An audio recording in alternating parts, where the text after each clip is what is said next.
Hello, this is the third Panopto in our series for graduating students. Be sure you check out certification and licensure. The topic of this Panopto is getting a job.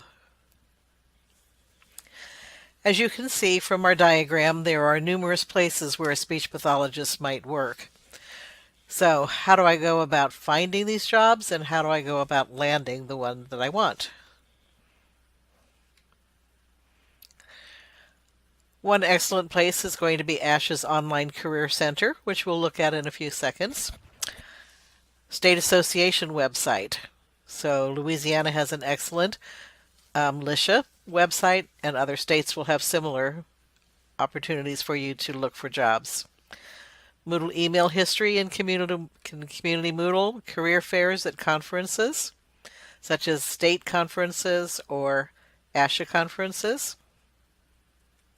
Online job search.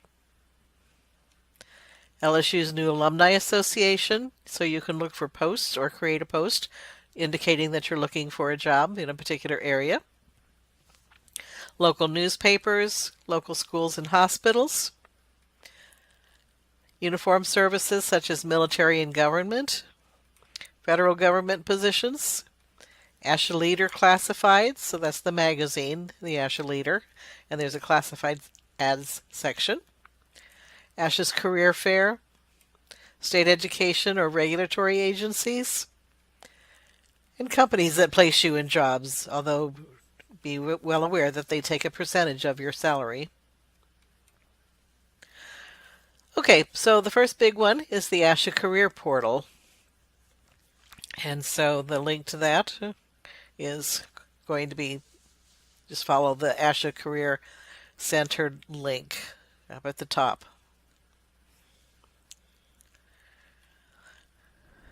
There, once again, is the link. Okay, some of the topics that the Career Center posts are job search tips and tactics, be the star of your interview, 6 tips for a great cover letter, 7 tips to get the most out of a career fair, how to write a curriculum vitae or a resume writing strategy, determining salary, evaluating compensation packages, and then a quiz, how well do you know resumes? So there are other resources on that ASHA website, but those are some of the big topics. And those are designed specifically for speech language pathologists and audiologists. Okay, the State Career Center. Our state is the Louisiana Speech and Hearing Association, and they really have an excellent website for helping you get a job. So that's the link to the Career Center. This helps you search for specific types of jobs and or specific locations. So it says keyword for job title and then location. You can request emails of new job postings by type or location. You can view all job postings in the United States or internationally that advertise on this service, and you can just scroll through them and see if there's anything that looks interesting to you. They also have this wonderful resume review where you can upload your resume and get a free review by people that hire speech language pathologists. So it's really quite a wonderful site to get you started on that job search and get you thinking about what possibilities there are.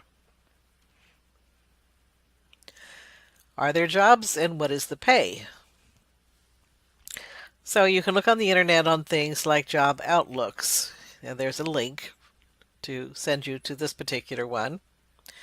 That shows you that the expected growth is 18% or much faster than average. So new jobs to be added between 2016 and 2026 are 25,400 jobs in speech pathology, with a median pay between 55,000, which is typically a 9-month school year, to 75,000. Okay. Hub is another one that has U.S. and international salary ranges. So this is just an example from the U.S. But it has Canada and Europe, Great Britain, lots of places that you can look up on this particular website for those of you who are adventurous. All right, so one of the first questions that you have to ask yourself is, do I fit the job? Know your own skills, capabilities, strengths, and accomplishments. What did you do well in class? What did you do well in clinical practica?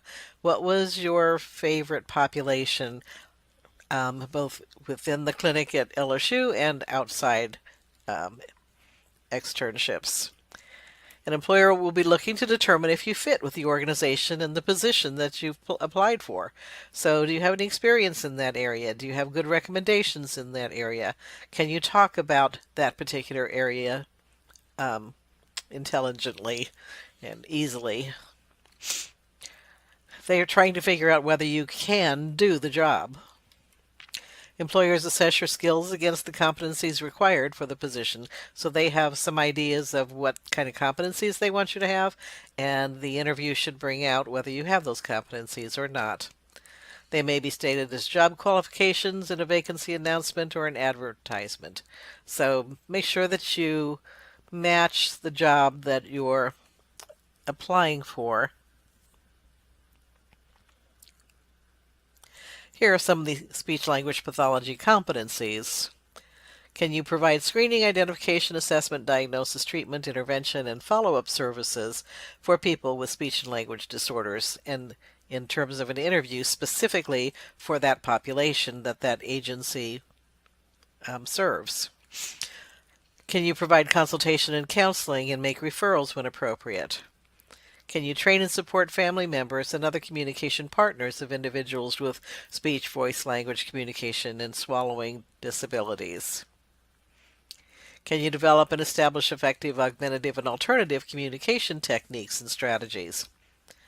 Can you select, fit, and establish the effective use of appropriate prosthetic adaptive devices for speaking and swallowing? Can you use instrumental technology to diagnose and treat disorders of communication and swallowing?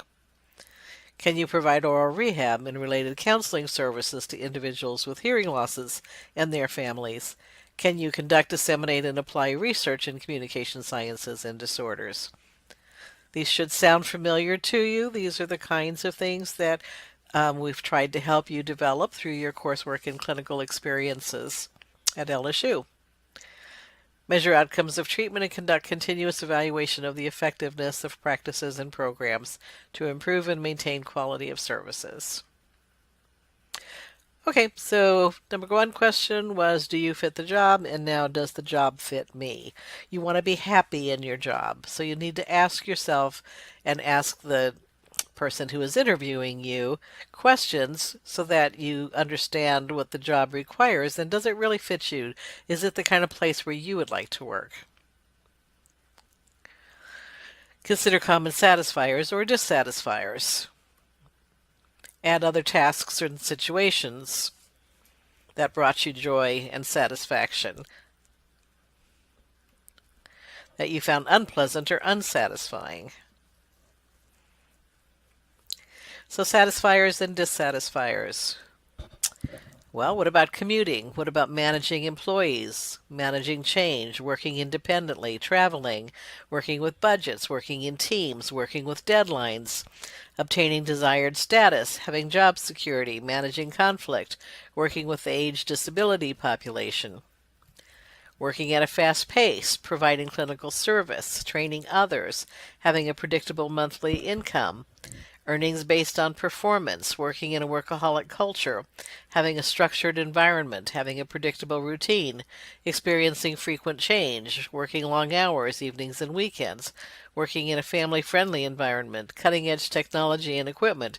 Which of those things on that list, plus others, would make the job very exciting and satisfying to you, and which of those things would make the job stressful to you? So you have to know yourself.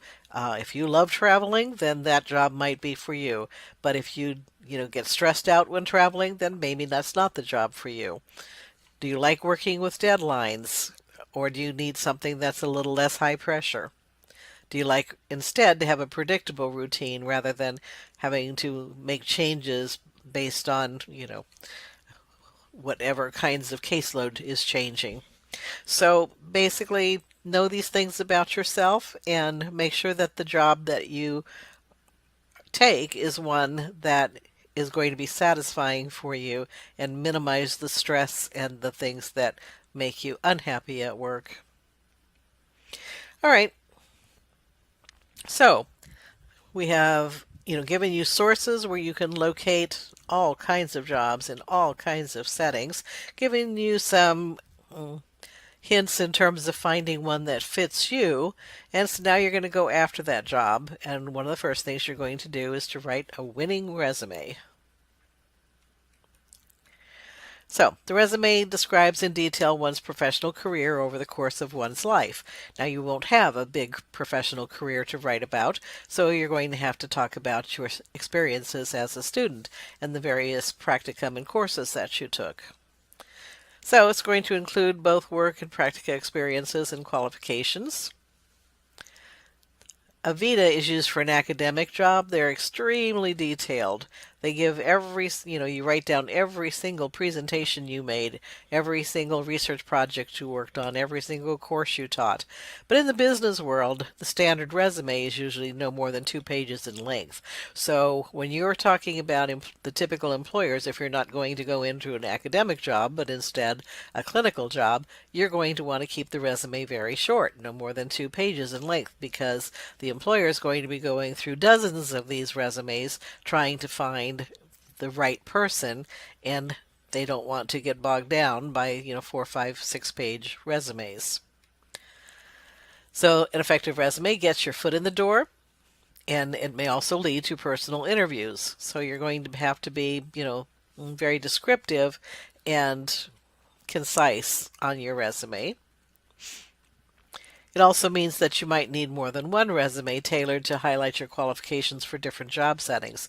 So you might have one resume that's for school-age children, and you're going to highlight the practicum experiences and the coursework that you took and some of the experiences that you had as a volunteer that fits school-age children. But you also might want to be looking at an adult population, which means that for that job, you're going to design a different resume. So you might not have a one-size-fits-all single resume. You might have a different one for private practice and dealing with preschoolers. So the resume is to get your foot in the door. It's to sell you as the candidate that they're going to want. And so you're going to do everything you can to, on paper, make yourself really look good so you get that call back. Okay, so when would you use a resume? Well, you could include one with a blind letter of inquiry about a job opening. So, I'm interested in working in this area. Do you have any jobs in your schools? So, you're not responding to an ad, you're sending out inquiries about whether there is a job opening in a particular area. Or you can send one with a cover letter in response to an advertised position. So in the cover letter that we'll discuss in a minute, you're going to talk about the position that's advertised and give them an indication of why you are the perfect person to fill that position. You can attach one to a standard job application. So that might be one, for example, in the schools where they just, take resumes and it's basically a standard job, and then you're going to put your resume or attach that to the application. Take it with you on a job interview. So that's very, very important so that you can hand it to the person who's doing the interview. They might already have one, but at least have it ready so that they can make some remarks on it during the interview process or put some notation that they want to call you back. Okay, and then an efficient, fast way to respond to a position is to send your resume electronically so that they have it and they have a copy, of it electronically that they can keep, but then you're also going to present them with a paper one at the job interview. So what goes on this resume? Remember, you are competing for the job you want. Sell yourself. This is your chance to get yourself noticed and to get your foot in the door. So you're going to start out by contact information. What's your name? What's your address? What's your telephone number? Your educational history, just briefly. Okay, and now you start to, you design your resume to fit the job that you want. So you can talk about some specialty clinics or experiences. I just gave you a few, but you can, use your own examples and you can design it specifically for the job that you're seeking. So what kind of school practica did you do? Pediatric feeding, interprofessional, hospital or adult, language literacy, volunteer experiences. Now for each of these, you're going to give a little description. So school practica, what are some of the things that you specifically did? Did you work with multi-handicapped children and use augmentative systems? Did you work with language learning disordered kids and do literacy-based interventions? Did you see the preschool population, and did you work on phonemic awareness and some early literacy things along with their speech and language kinds of things? Can you work on multi tasking so that you're working on literacy at the same time that you're working on articulation? So what is it that's going to make you look impressive and give you that edge over the 25 other people also applying for that position? Leadership and honors, both undergraduate and MA. So what kinds of academic achievements and scholarships did you get? Were you on the dean's list? Did you graduate cum laude? Were you an officer in NISHLA? Did you do thesis work in a lab as an undergrad? Was your praxis score noteworthy, above the average or in the high average range? Were you a TA, or did you have a job that held leadership responsibilities? So these are the kinds of things where it shows your ambition and it shows that you did more than the minimum when you were in school, and that were a leader among your peers and you did things that maybe the others didn't. Okay, professional groups or other organizations to which you belong. So were you a member of state and national NISHLA? Were you a member of the state organization?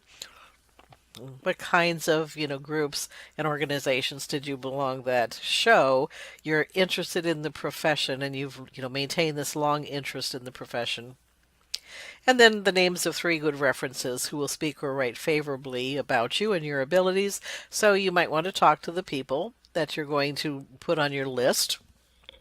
Usually they don't have to write a letter of recommendation, but they very often get a phone call. So make sure that you've asked them about it so that you know that they'll give you a good reference and they'll be willing to do that. Those are some of the typefaces that are preferred. Interestingly, not Times New Roman, which is a common font. So basically some of those others that are more neutral are the fonts that people prefer to read on resumes according to research. Use good quality paper, no more than 2 pages. Name, address, phone number, identify your preparation. What can you do? Distinguish yourself from others, write lists of experiences. Okay, so the kinds of things that we've talked about. All right. And again, just more of the same information. Display that identifying information. Briefly state your employment objective. So this is where you orient that resume toward the job that is being advertised or that you're applying for that at that moment. So basically, evaluation and treatment of speech and language disorders with a preschool or school-age population in a clinical setting. So that might be for a private practice. Or you can do evaluation and treatment of speech and language disorders with preschool or school-age population in a school setting. Or you would obviously have a different resume and a different employment objective if you were intending to work with an adult population. So they're going to look at this and say, does that person's employment objective match our needs? Are they a fit? So going back to, they're going to be looking to see if you are a fit for them, and you are going to be looking to see if they are a fit for you. Provide information about your education. Provide evaluation and treatment of various communication disorders. Oh, these are the little descriptions. These are examples of the kinds of practicum experiences you had, or things that you did during your CF year or whatever, that basically shows that you have experiences in the areas that that person is looking for.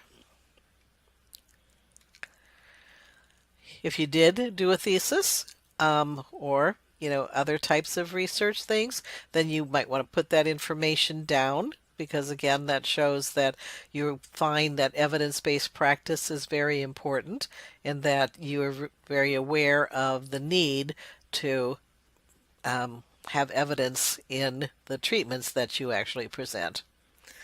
List any of your honors, and then others. And try to get that all into 2 pages.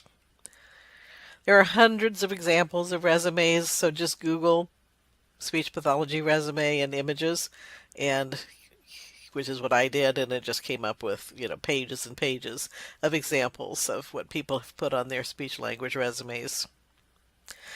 Okay, so the cover letter, if you follow that link, Tips for Writing Good Cover Letter, it'll take you to a page that gives you a great explanation of cover letters.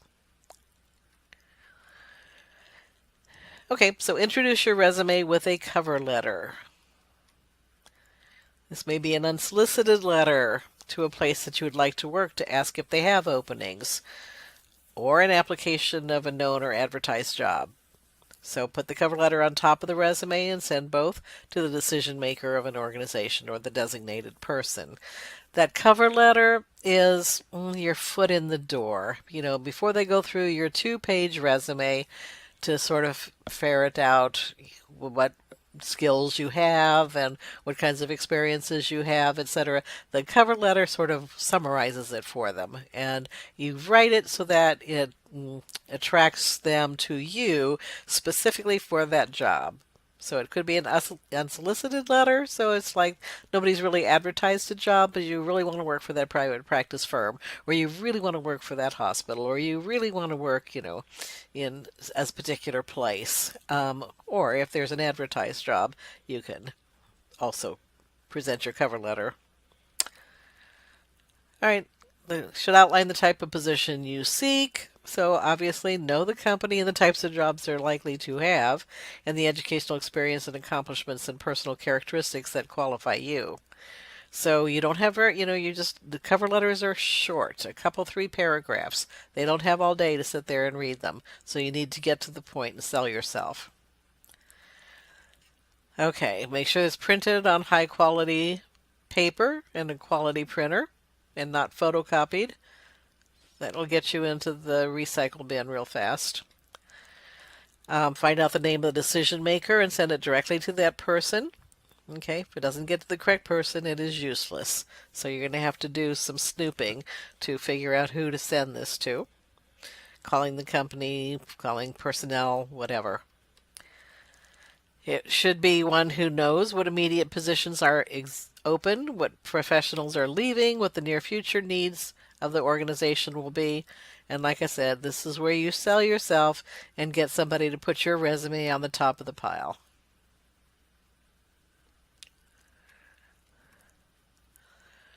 So this is an example. Dear Mrs. Smith, explain the reason for writing, indicate the field about what you're asking, tell that you heard of the opening in a company or will inquire if there will be openings. Now, the person doing the hiring may or may not be a speech language pathologist, so you need to understand who you were writing to. So it might be allied health, and it might be a PT or an OT or a nurse. And so you have to make it clear what kind of a position that you want and what you're qualified for. Indicate 1 or 2 qualifications about yourself in the second paragraph that would be of greatest interest to the employer. Tell them why you're interested in their company, their location, the type of work. Mention any related special experiences or special training. Okay, so why are you the person that they want in this position? And then make a specific request for an interview indicating when you are available. Refer the employer to the enclosed resume or application form. Include a phone number and email. Make it very easy for them to find you. Okay, so not only do you want the handwritten signature, but you also want your name typed because sometimes your signatures are not legible. Um, so make it very, very clear for the person who is reading this cover letter what kind of who you are and where you can be reached. All right, and then if you're lucky enough to get an interview, then you're going to follow up with an after interview thank you letter. And this is just an example. So paragraph 1, express appreciation for the opportunity to be interviewed, refer to the position that you were actually interviewed for so they know what you're talking about. In the second paragraph, indicate 1 or 2 areas that were discussed in the interview that were of particular interest to you. Once again, mention your strong qualifications or background that will enable you to perform the job. Add relevant experiences you omitted during the interview. So if you got out of the interview and said, oh man, I should have talked about this, you have a chance in this follow-up letter. Okay, so, I'm really interested in pediatric feeding. I'm have these experiences that a lot of other speech pathologists don't have. And, these are the ways that I can help your company diversify more or that I can help, fill your present needs. Third paragraph, state that you would like the position and the reason you would be an asset to the company. Indicate that you're looking forward to the results of the interview and that you will call in a week to check on the results. And again, that signature block with your typed name. So in all of these things, the cover letter, the resume, and the follow-up letter, you are basically selling yourself and you're, telling them why you are the person they want. So you've got to be specific. You've got to be positive. You've got to tell them why you like their company and why you think their company is the place for you and why you are qualified and why they want you. So it's that fit. I am a fit for you and you are a fit for me. Okay, during that interview, what are you supposed to be doing? So this is a nice graphic that says what most improves a candidate's chances during the job interview. Actively listening and asking relevant questions. So that means practice, okay? Have some questions that you're going to ask as well as being prepared to answer some of their questions. Active listening, means leaning forward, looking at them, paying attention to what they're saying, reflecting back on some of the things that they're saying. Don't talk over them. Okay, so be an active listener and be prepared to ask relevant questions so they know that you are prepared and thinking about what they're saying. And so that's about 21%, the way that you behave during the interview. 18% are the skills and experience in your work history. So again, do you have a work history or a school history that fits their needs? Engaging personality and enthusiasm. So you need to, be a positive, enthusiastic person and come across as someone that's going to be pleasant to work with and somebody that's going to be a good team member and a good collaborator. A cultural fit. Excellent verbal and communication skills. Okay. Could you answer the questions intelligently? Could they follow your train of thought? Were you able to ask them intelligent questions? Maintain eye contact and positive body language. Do not fold your arms up in a closed position, but, rather leave your arms at your side or on your lap in an engaging position. When the person is speaking to you, lean forward a little bit so that basically you're in sync with their body movements. So people feel comfortable when you're doing this dance that's, interactive. So they say something, you move forward, they say something, and you say something and they move towards you. So try to get that synchrony going, during the interview. And then 18% other kinds of attributes. Maybe the way you're dressed, maybe the way that you're wearing makeup. Make sure that you're not offending anybody by too much cleavage or by too short a skirt. Look professional, look like you would fit the job professionally. Don't violate anybody's personal space. Don't, use slang. Don't, all of those things. You've got one chance to present yourself and to look presentable and to look professional and to talk professionally. And so you need to practice. So, what am I going to practice? Well, one thing that you can practice are interview questions and answers. And I found several different, sites and locations and stuff where you can get some good ideas about these kinds of interview questions. So this particular site is 19 Common Speech Language Pathology interview questions. And there's the link to that one. Okay, so in general, the job seeker should send off the letter, the resume, and the application and wait. Wait about 2 weeks after any closing date for applications. So if it says that the applications will come in until, June 15th, then wait until July 1st before you start worrying about it, because they need to go through and process and think about the people that they might want to interview. And if they've got 40 applicants, then they have a lot of work to do to sort of sort through and decide who's going to surface as their top candidates. But if no word is received, write again expressing continuing interest and requesting information on the status of the application. So you don't want to nag them and bug them, give them their 2 weeks to sort of process the applicants that they got, but then follow up, to see if they've already selected somebody or, if they're still taking interviews. So anyway, you need to know so you can move on as well. If invited for an interview, it often means that other candidates have been eliminated, and so that's great. It's like, okay, it's just like getting into grad school. You're in the accept pile so far. Okay, if you are being seriously considered for the job, so dress professionally. An interviewer will react favorably to a calm, poised job seeker. So don't go in there completely full of anxiety and, bouncing off the walls. They're going to, that first impression, you've just got to make that first great impression that you can be professional and fit their position.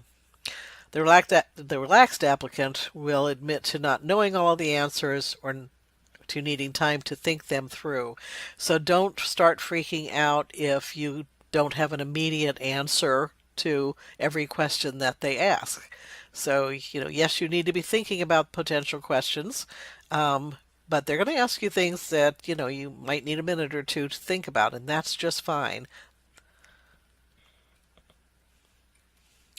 Attitude is everything, and the right attitude combines enthusiasm for the position, forthrightness about one's strengths and weaknesses, and a willingness to learn. So it's like, well, I've had a lot of experience in this area, but less in this particular area. So, that's something that my CF person might be able to help me with, but I'm certainly willing to learn and, have such an interest in that area. There just wasn't a lot of opportunity in my practicum site to gain that particular skill. So be honest, talk about it, and your willingness to learn. The more you convey your eagerness to join the company, the better your chances are. So know something about the company, talk about what their strengths are. Let them know that you've done your homework and you found out something about their company or their agency and why that one seems to be such a great fit for you. Ask about the exact tasks that you'll be expected to assume. So, they might have something on their list that you've never even thought of that would not really make you happy. So, be aware of those kinds of things. If it's a school district, for example, how much recess duty do you have, or before and after school duty, etc. A lot of times, speech pathologists, just like teachers, are expected to do some of those things. So know that before you actually take the job, and make sure that that's fine with you, that that's something you're willing to do. Asking for details too early in the interview enables you to address your responses to the interviewer's needs. Okay, so asking those kinds of details, okay, lets them know what you're thinking. Be cautious about asking things like salary and compensation early on. Those are not good questions. They're trying to figure out if they like you and if they think you can do the job. And so it's going to be a real turnoff if you start asking them details about, what kind of compensation you'll get or what kind of vacation you'll get or those kinds of things. Those are generally things that are later and might not be brought up until you are, you know, being offered the position actually. I would like to hear more so that I can indicate why I would be such a good match for your position. So this would be, a good position to take. Um, what kinds of evaluations would I be expected to do? What percentage of my time would I be working with swallowing disorders, et cetera, et cetera. Be precise about your accomplishments. Hiring managers can't stress it enough. Be ready to give concrete examples. So once you know a little bit about what the job is asking for, think through all of your clinical practicum experiences and your course experiences and be able to, talk about and give examples of what you did. How did you manage behavior one time with a difficult client? How did you talk to the family, when there was some, issues that had to be dealt with? So be ready to give concrete examples rather than generalities. Be honest about your weaknesses, but also prepared to compensate for a deficiency by pointing to a related experience or your quick learning ability. So I haven't done that, but I have done this, which was very similar, or, I'm able to grasp and the information, very willing to, do my research and, learn that the skills that I don't have at the moment. Study the company and have enthusiasm for the opportunity. Have a realistic salary range in mind and avoid bringing up salary until the interviewer does. See the ASHA website about those kinds of suggestions. And dress professionally. So again, all of these people are giving us the same feedback over and over and over. These are things that you need to do and be aware of. The interviewer will ask about educational and clinical experiences. A school superintendent, hospital personnel director, or other person who is not in the field may pose such queries as, what is the cause of a speech or a language or a hearing problem? What are the most prevalent disorders? What does speech language have to do with other disciplines? So as we said, you might not be interviewing with a speech language pathologist. You might be interviewing with a nurse or a hospital administrator. And so you've got to show that you're a professional and that you can explain your profession and the kinds of things that you do.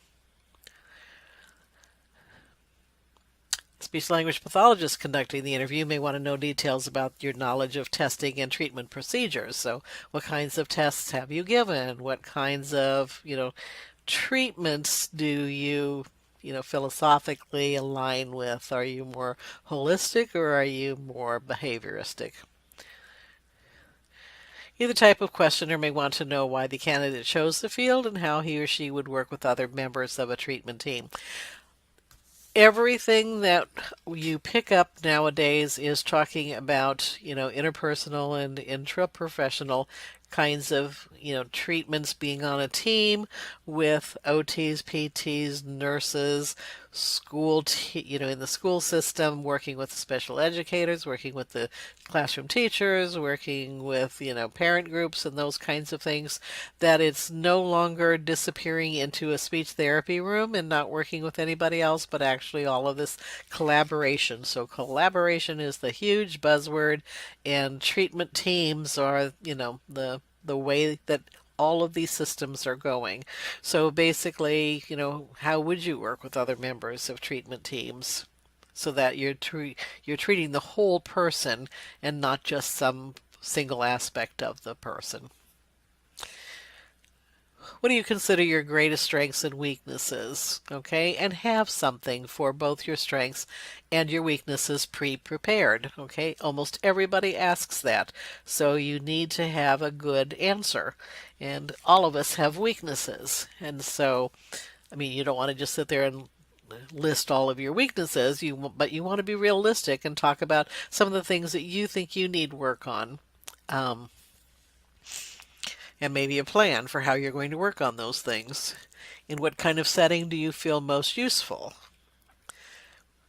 What could you contribute to this job? That's what they want to know. Are you a fit for us? Are you going to just go through the motions, or can you really, have do you really have some skills that you could contribute and help us grow, or help us, expand what we're doing, or do a better job of what we're doing? Why are you seeking a job with us? Why our company? Just because there is a job, or do you really have some interest in our company? In what areas do you feel that you need the most supervision, which goes back to your weaknesses answer? What are your specific interests within the fields of audiology and speech language pathology? So which areas intrigued you the most? And hopefully those are the kinds of places that you're interviewing for. Have you had any experience in dealing with personnel conflicts? Or how would you work with people in situations that create conflicts? If you had a conflict with a colleague, how would you handle it? What are your future plans in the field? How do you handle criticism? Okay, that's going to be really, really important. It's like you've got to be able to turn negatives into positives and, look at criticism to see if it's constructive or destructive and try to work with it very positively. How would you adapt your diagnostic treatment style to our clinic? So maybe you learned it one way at LSU, but our clinic is a little bit different. So what could you do? Show your flexibility and your adaptability. What could you do so that the things that you've learned could be adapted to our setting? Would you feel comfortable presenting a lecture to a nursing staff? How do you plan to achieve your career goals? What 2 or 3 accomplishments have given you the most satisfaction? Remember, they want concrete, specific examples. What is your concept of a language disorder in children? Discuss a way to approach treatment of a language disorder. Discuss a specific case. So they're looking to see what your, ability to come up with a plan, and give some specifics of something that you've done in the past. What evaluations do you feel comfortable in administering? What's your favorite test to administer? How do you feel about working with a patient who makes little progress? What is an IEP? What is an IFSP? How would you implement an IEP and IFSP? How would you relate your treatment to the child's classroom work? Are you comfortable being observed by parents? What would you like to be doing in 5 years? Another biggie. Do you see yourself as a supervisor? How would you keep track of pupil progress?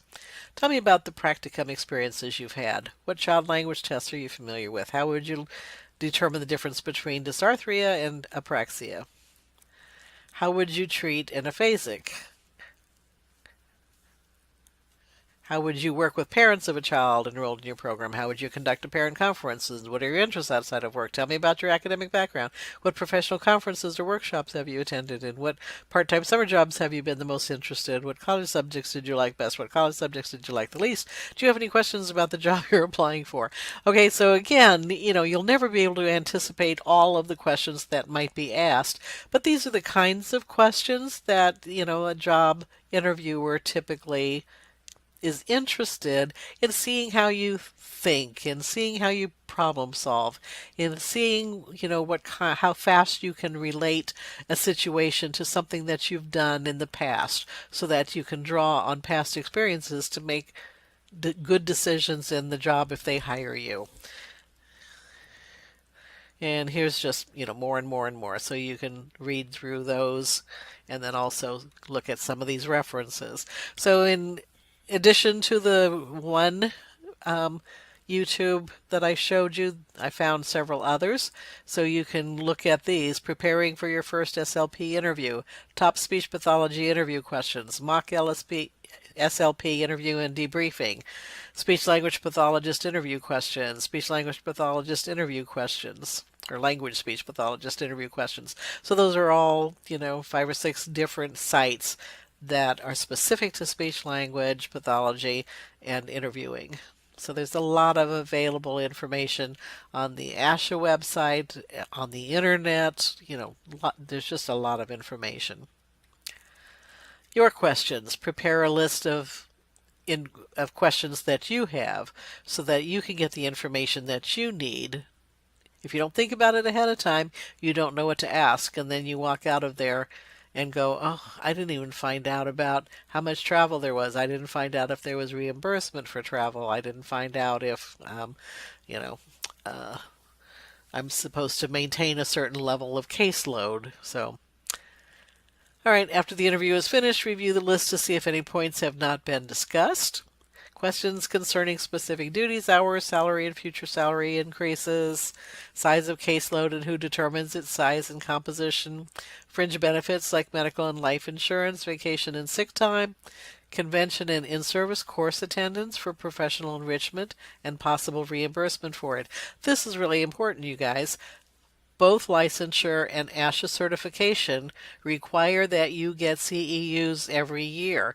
To get those CEUs, you have to have some time off to actually go to these conferences. And these conferences can be very expensive. And if they're out of town, it's, getting there, it's a hotel, it's meals, it's,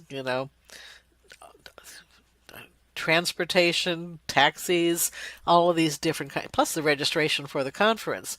And so it can be, $1,000 or more to go to one of these conventions, and, several $100s to go to, a short course or something, or do an online short course. So these are important questions to find out if there's any compensation for that in the job. What reports must be written and what clerical help is available. So as you're already aware, there's a lot of paperwork to being a speech pathologist, etc. And so, do you have any people on the staff that help with any of that, or are you just on your own? What materials, equipment, and supplies exist or can be ordered? This is really important. It's like, are you responsible for ordering and paying for anything that you want to use in your treatments, or is there a budget? What about assessment materials? What about, different kind of software, etc., for computer programs? What are the opportunities for retention, tenure, and advancement? So is there any opportunity for advancement? Do you have, retirement funds, etc.? Determine if the clinical fellowship year supervision is available, as well as the licensure supervisor. You need to find that out, because it's very difficult to find somebody if they don't have somebody within their agency. Meet the person who will be the immediate supervisor if possible, to see if you get along with that person. Meet the other team members. Get a guided tour of the facility along with information about its history, long-range goals, and funding sources. All right.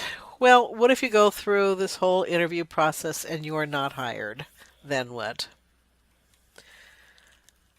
Write to the employers thanking them for considering the application. If appropriate, request that the application be kept on file for any future vacancies.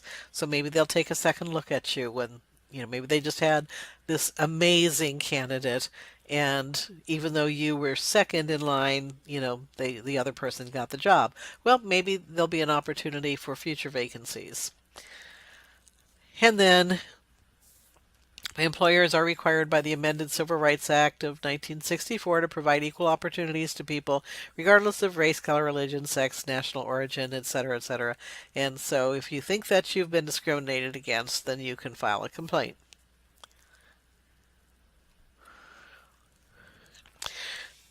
The good news is that 100% of LSU grads who want a job have found one by fall. So if they graduate during the May semester, Some of them have jobs immediately, but by fall, I don't.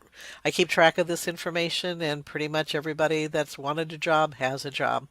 A few lucky souls have, had opportunities like traveling for a year before starting to work, and a few have been stay-at-home moms that take a year or two off after graduate school, um, while their kids are little and don't start until later. So, every once in a while we'll have a record of, 84% or 90, 92% employed. And that's basically because those people have not wanted a job right away.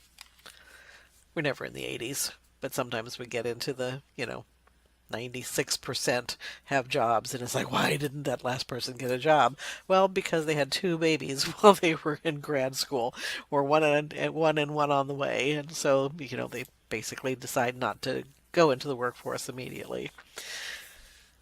And then finally, please consider joining our alumni association. This is a brand new organization.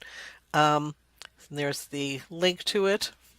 So if you sort of look at the LSU COMD homepage, you can see the Alumni Association link down there that gives you the missions and goals.